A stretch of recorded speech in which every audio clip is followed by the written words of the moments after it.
If you were to look at a map of the world in the summer of 1942, you would be forgiven for thinking that the German victory was inevitable.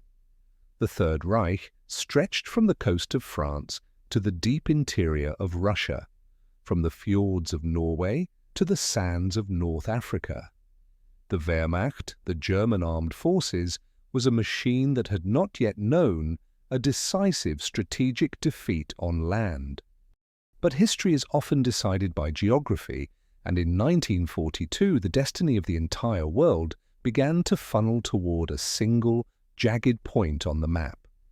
It was a city stretched like a thin ribbon along the western bank of the Volga River, a city of heavy industry, tractor factories, and white apartment blocks, a city that bore the name of the Soviet dictator, Stalingrad. For the next 5 months, this city would cease to be a place where people lived and become a place where humanity went to die. It would become the site of the largest, bloodiest, and most pivotal battle in the history of warfare. This was not just a clash of armies, it was a clash of ideologies, of egos, and of sheer biological endurance. It was here that the concept of blitzkrieg, lightning war, died, replaced by a new, horrifying form of combat the Germans called Rattenkrieg, the War of the Rats. Tonight we step into the cauldron. Chapter 1. The Road to the Volga. To understand the horror of Stalingrad, we must first understand the desperation that led the Germans there. By 1942, the war had changed. The initial knockout blow against the Soviet Union, Operation Barbarossa, had failed at the gates of Moscow the previous winter. Germany was now locked in a war of attrition it was not prepared for. Adolf Hitler faced a critical problem: resources, specifically oil. Modern war runs on fuel. Panzers, trucks, airplanes, they all drink oil, and Germany was running on empty. The vast majority of the Soviet Union's oil came from the Caucasus region in the south, the oil fields of Baku and Grozny. So, for the summer campaign of 1942, Hitler turned his back on Moscow. He looked south. He approved Case Blue, Vollblau. The plan was ambitious. Army Group South would tear a hole in the Soviet front, rush across the steppes, and seize the oil fields. If they succeeded, the Red Army would be immobilized, and the German war machine would have the fuel to conquer the world. Commanding the thrust toward the Volga was the German Sixth Army, led by General Friedrich Paulus. Paulus was a staff officer, a meticulous planner, a man who preferred maps and war games to the mud of the front line. He was the perfect technocrat for what was supposed to be a technical victory. In late June 1942, the offensive began, and initially it was a spectacular success. The frantic Soviet defense collapsed. The Red Army, still reeling from the disasters of 1941, was in disarray. Stalin and the Soviet High Command, Stavka, had expected another attack on Moscow.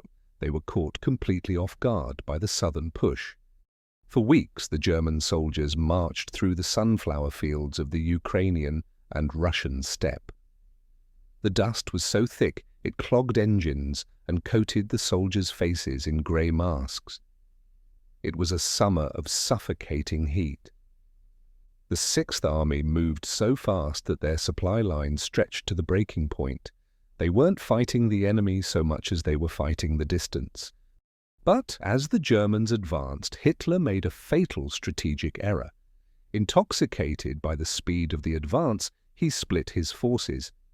He ordered Army Group A to head south into the mountains for the oil, while Army Group B, Paulus, and the Sixth Army was ordered to head east to the Volga. The objective changed.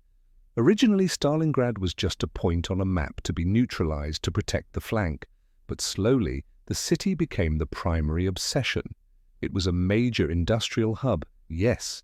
It controlled the traffic on the Volga River, the spine of Russia, but more importantly, it was named after Joseph Stalin. To take it would be a symbolic dagger to the heart of the Soviet regime. As the Sixth Army approached the city in late August, the mood was optimistic. The soldiers wrote letters home predicting the war would be over by Christmas. They could see the smoke of the factories on the horizon. They reached the high banks of the Volga, north of the city, on August 23rd. General Paulus looked through his binoculars at the great river. He thought he had won. But across the river, the mood was very different.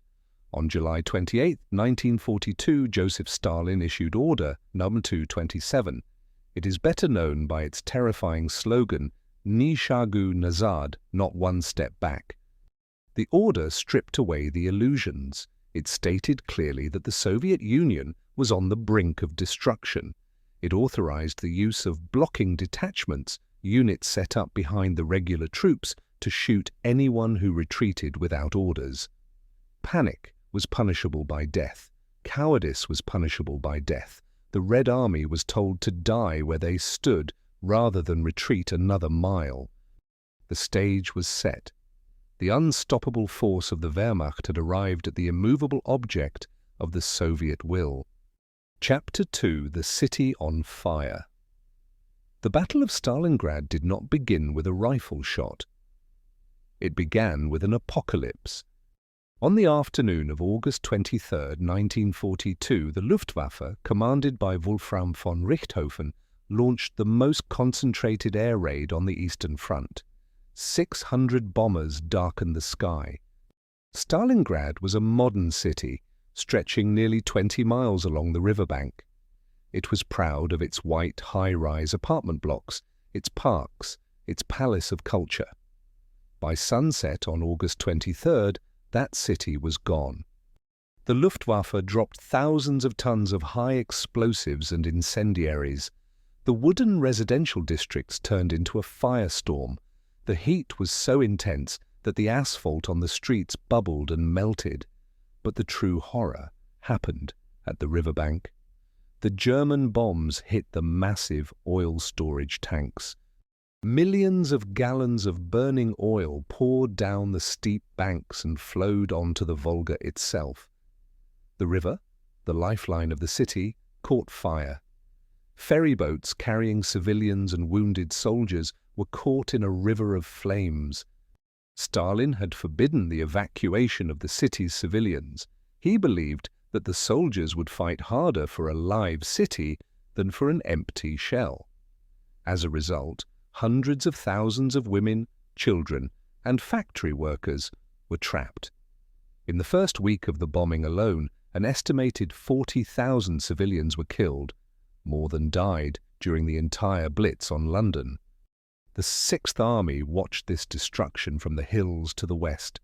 They assumed that nothing could survive that inferno. They prepared to drive their panzers into the city centre for a mop-up operation. They were wrong.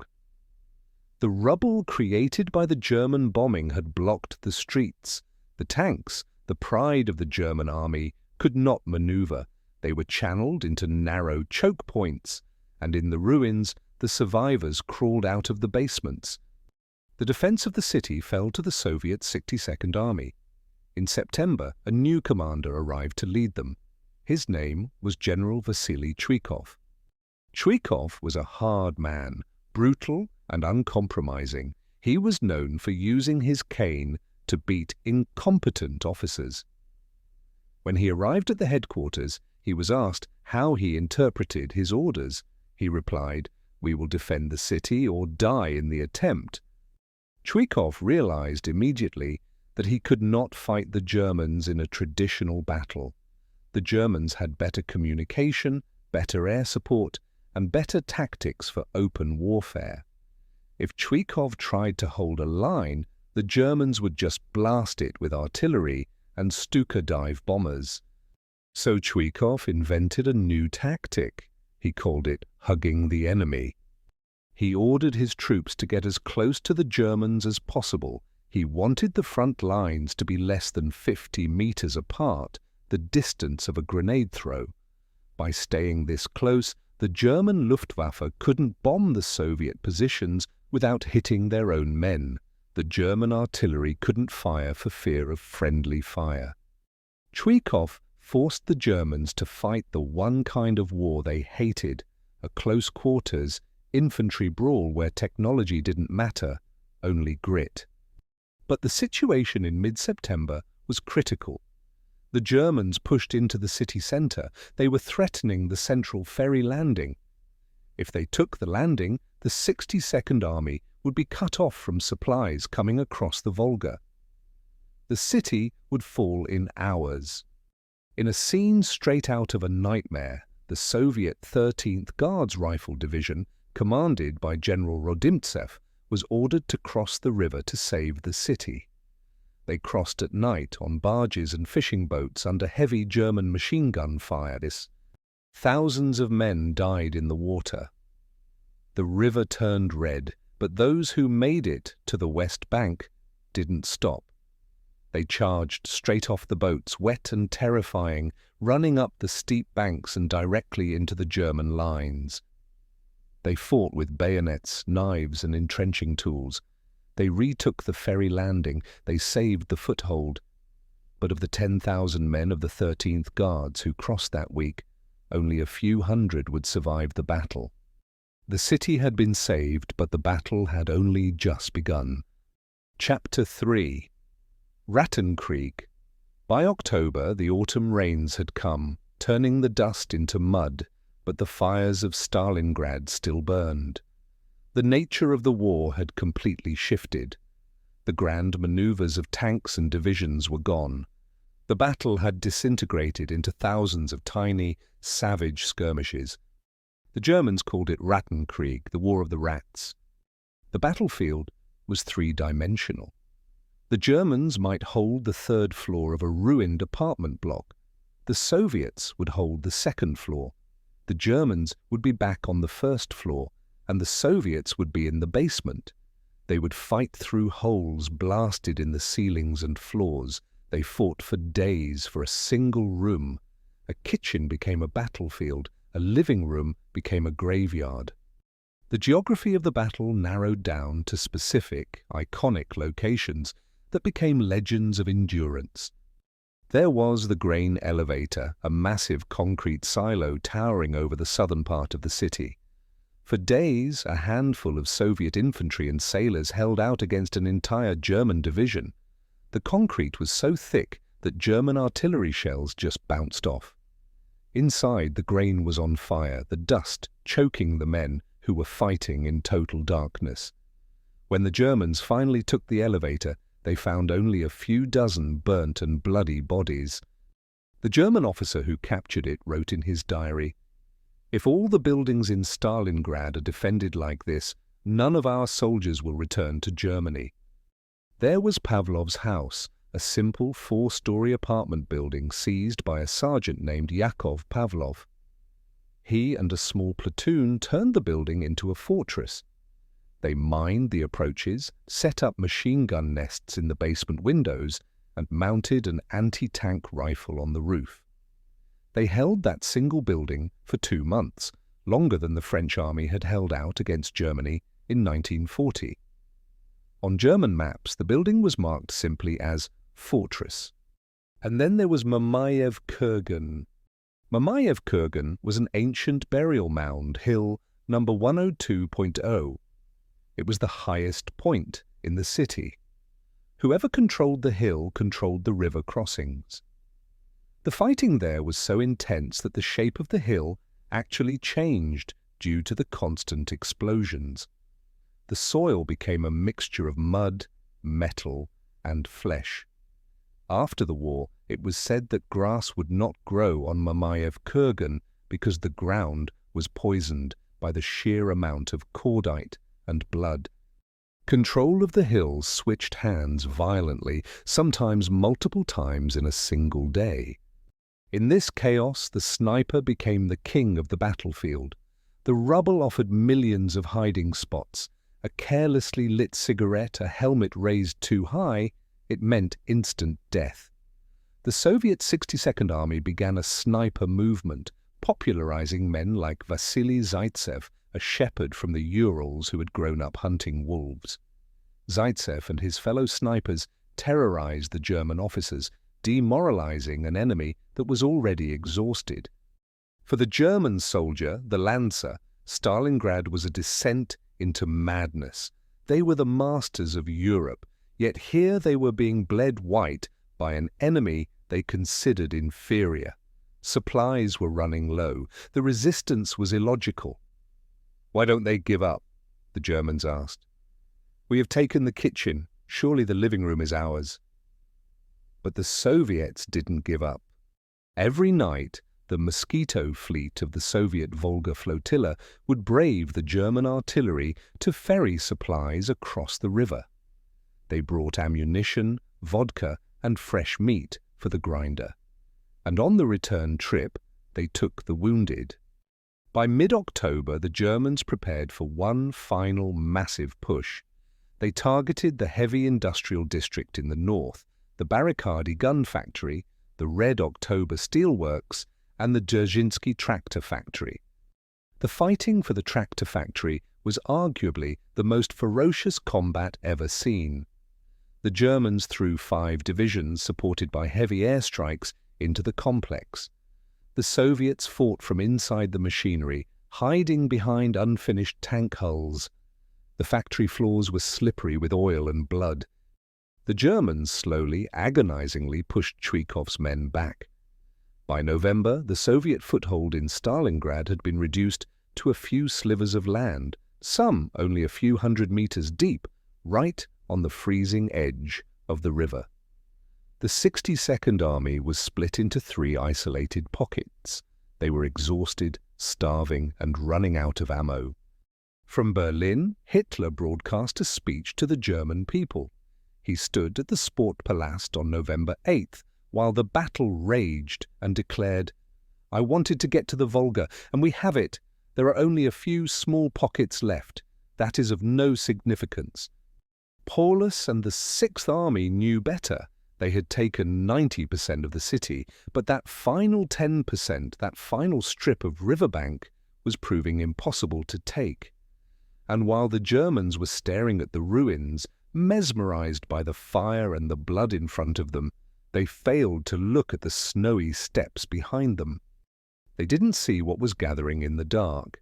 The wind was changing, winter was coming, and so was the Red Army. Chapter 4. Operation Uranus.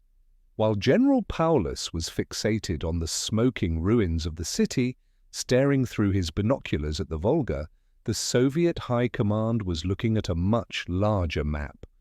For months, the German 6th Army had been driving forward like a spear. But a spear has a long, vulnerable shaft. To protect the flanks of the 6th Army, Hitler had deployed the armies of his Axis allies, the Romanians to the north and south, along with Italian and Hungarian units further west. These soldiers were not the elite Wehrmacht. They were poorly equipped, demoralized, and critically short of heavy anti-tank weapons. They were shivering in dugouts on the open steppe, watching the horizon with dread. They knew something was coming. They reported the sound of engines in the night, thousands of them. But German intelligence dismissed these reports as impossible. They believed the Red Army was a spent force, having thrown its last reserves into the city. They were fatally wrong. 2 of the Soviet Union's greatest military minds, Georgy Zhukov and Alexander Vasilevsky, had devised a plan of breathtaking audacity. It was called Operation Uranus. The plan was not to save Stalingrad by sending more troops into the city. It was to use the city as bait. While the 6th Army bled itself dry in the street fighting, the Soviets secretly massed over 1 million men, 1,500 tanks, and 13,000 artillery pieces on the snowy steppes north and south of the city. They moved only at night. They practiced strict radio silence. It was a masterclass in maskirovka, military deception. At 7:20 a.m. on November 19, 1942, the deception ended. The fog on the northern steppe was torn apart by the roar of 3,500 guns firing simultaneously. The sound was so loud it could be heard 50 miles away. Then came the Stalin organs, the Katyusha rocket launchers, screaming into the Romanian lines. Before the smoke even cleared, the Soviet T-34 tanks surged forward. The Romanian Third Army didn't stand a chance. Their 37mm anti-tank guns simply bounced off the sloped armor of the Soviet tanks. Panic set in. The front collapsed instantly. The next day, November 20th, the Soviets launched the second prong of the attack from the south. The Romanian Fourth Army crumbled just as quickly. The two Soviet armored columns raced across the frozen landscape behind the German Sixth Army. It was a blitzkrieg in reverse. On November 23rd, just 4 days after the operation began, the two Soviet pincers met at the village of Kalash at a bridge over the Don River. The soldiers jumped from their tanks, embracing each other, cheering in the snow. They had done the impossible. The ring was closed. Inside the pocket, or as the Germans called it, der Kessel, the cauldron, were the Sixth Army, elements of the Fourth Panzer Army, and thousands of Romanian troops. In total, nearly 300,000 men were trapped. Along with them were thousands of Russian civilians who had been working for the Wehrmacht or were unable to escape. General Paulus was stunned. His supply lines were cut. He had limited fuel, but he still had a powerful fighting force. His corps commanders urged him, "Break out now! We must turn around and punch through the ring before the Soviets dig in." Paulus radioed Hitler. He requested freedom of action. Hitler's response sealed the fate of 300,000 men. He was obsessed with the idea of holding ground. He remembered the previous winter, where he ordered his troops to stand fast outside Moscow, and the front held. He believed willpower alone could overcome tactical reality. His order to Paulus was simple and suicidal. The Sixth Army will stay where it is. It is the fortress of Stalingrad. You will be supplied by air. The trap was locked from the outside by the Soviets and locked from the inside by Adolf Hitler. Chapter 5. Der Kessel, the cauldron. The decision to keep the Sixth Army in the trap relied on a promise. Hermann Göring, the head of the Luftwaffe, assured Hitler that his air force could supply the trapped army. He claimed he could deliver 500 tons of fuel, food, and ammunition every single day. It was a fantasy. The Luftwaffe had failed to supply a much smaller pocket at Demyansk earlier in the war. Now, facing the brutal Russian winter with limited transport planes and aggressive Soviet fighters, the task was impossible. On the best days, the Luftwaffe managed 100 tons. On many days, 0. Inside the Kessel, the reality of the fortress set in immediately. The rations were cut, first to half, then to a third. A few slices of bread and a distinctively watery soup became the daily fuel for men expected to fight in -30-degree weather. The horses went first. The Sixth Army had thousands of horses for transport. They were slaughtered and eaten. Then the dogs and cats disappeared from the ruins. Then reports of cannibalism began to surface, spoken of only in whispers. But there was one glimmer of hope. In mid-December, the Germans launched Operation Winter Storm. Field Marshal Erich von Manstein, perhaps the most brilliant German strategist of the war, assembled a relief force of panzer divisions. His goal was to slice through the Soviet ring and open a corridor to the Sixth Army. Manstein's tanks fought brutally through the snow. They got close, agonizingly close. By December 19th, the lead German tanks were within 30 miles of the pocket. At night, the starving soldiers in Stalingrad could see the flashes of the artillery on the horizon. They could hear the rumble of salvation. Manstein radioed Paulus, "Break out now, meet me." But Paulus was a man paralyzed by obedience. He looked at his fuel gauges. He had almost nothing. He looked at Hitler's orders, "Stand fast." He refused to move. He feared that if his men left their prepared defenses, they would be slaughtered in the open snow. The Soviets, seeing the danger, threw their reserves at Manstein's flank. The relief force halted, then began to retreat. Inside the city, the soldiers watched the flashes on the horizon fade and disappear. The silence returned. The door was shut forever. Then came Christmas 1942.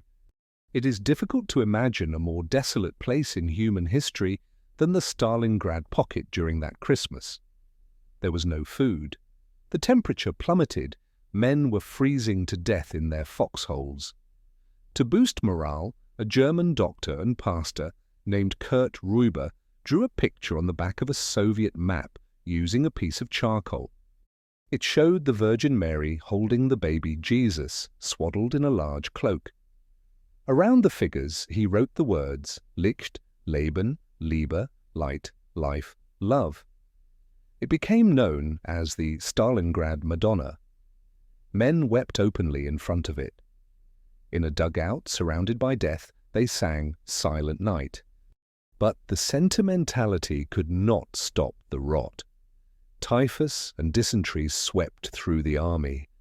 The hospitals were houses of horror, piled with frozen limbs and gangrenous bodies. There was no morphine. The discipline of the mighty Wehrmacht began to fracture. Officers began to hoard food. Soldiers feigned illness to get to the rear. But there was no rear anymore. The pocket was shrinking. The Soviets were compressing the Kessel from all sides, driving the Germans back into the ruins of the city they had destroyed. Chapter 6. The End of the Sixth Army. By January 1943, the Sixth Army was not an army anymore. It was a mass of armed skeletons wrapped in rags, women's fur coats, and newspaper. On January 8th, the Soviet commanders sent 3 officers toward the German lines carrying a white flag. They offered honorable surrender terms, normal rations, medical treatment for the wounded, and repatriation after the war. Paulus listened to the terms. He knew his army was doomed, but he contacted Hitler again. Hitler's reply was instant. Surrender is forbidden. The Sixth Army will hold their positions to the last man and the last round. Paulus rejected the offer. On January 10th, the Soviets unleashed Operation Ring. This was the execution. A massive artillery barrage hammered the shrinking pocket. The Soviet tanks rolled over the German airfields. The loss of the airfields, Pitomnik and Gumrak, was the final psychological blow. As long as the planes were landing, there was a tiny, desperate hope for the wounded to be evacuated. The scenes at the airfields in the final days were apocalyptic. Desperate men clung to the wheels of taking off Heinkel bombers, falling to their deaths from hundreds of feet in the air. Officers used pistols to force their way onto planes. Now the planes were gone. The sky belonged entirely to the Red Air Force. The Sixth Army was sliced in 2. One pocket in the north, around the tractor factory, and one in the south, in the city center.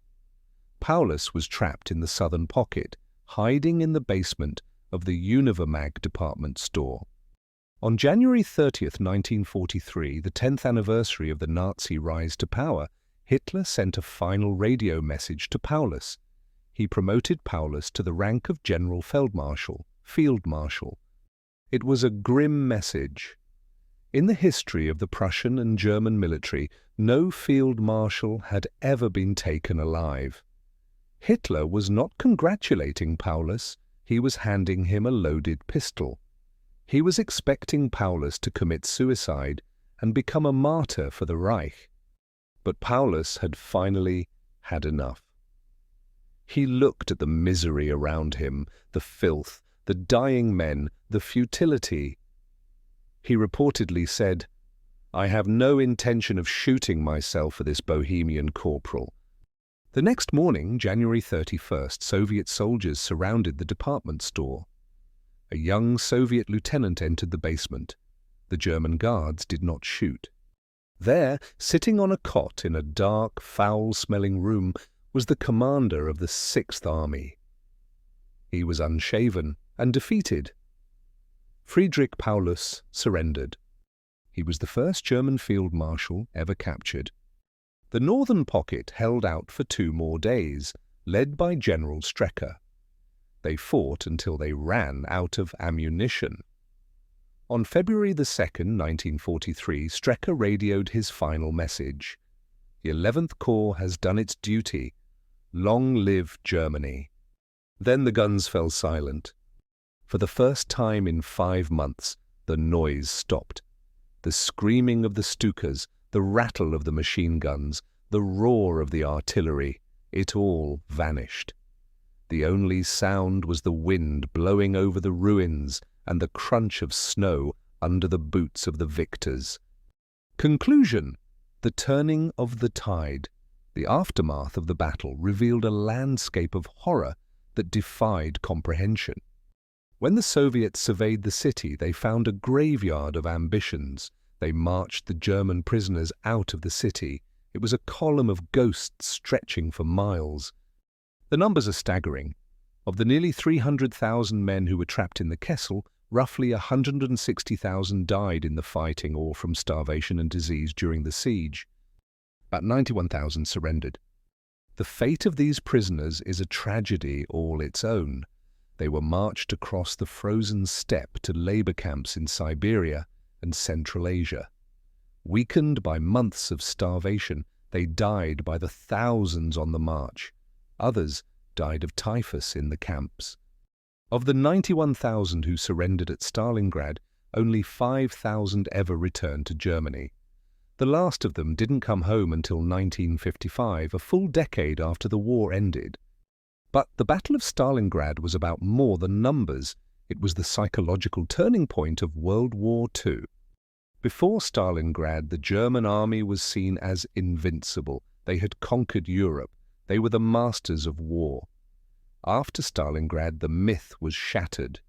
The world saw that the Nazi war machine could be stopped, broken, and destroyed. In Germany, the defeat sent a shockwave through the population. For days, the state radio played solemn music, conducting a national period of mourning. It was the beginning of the end. For the Soviet Union, Stalingrad was the moment of their greatest sacrifice and their greatest triumph. The city became a hero city. The victory came at a terrible price. The Red Army suffered over 1.1 million casualties, killed, wounded, or missing, in the Stalingrad area. More Soviet soldiers died in the Battle of Stalingrad than the United States lost in the entire war. Strategically, the initiative had passed to the Red Army. The Germans would launch one more major offensive at Kursk in the summer of 1943, but they would never recover the momentum they lost on the banks of the Volga. From February 1943 onwards, the Wehrmacht was retreating, back across the steppe, back through Poland, all the way to Berlin. Today, the city is known as Volgograd. The ruins have been cleared, and a modern city stands in its place. But on the top of Mamayev Kurgan, the massive statue the motherland calls stands 85 meters tall, sword raised, looking west. Beneath the grass of that hill, they are still finding bones today. The Battle of Stalingrad remains a testament to the extremes of the human experience, the cruelty of tyrants, the resilience of the defender, and the sheer, terrible cost of total war. It was the place where the world turned and the place where history was written in fire and ice. Thank you for watching.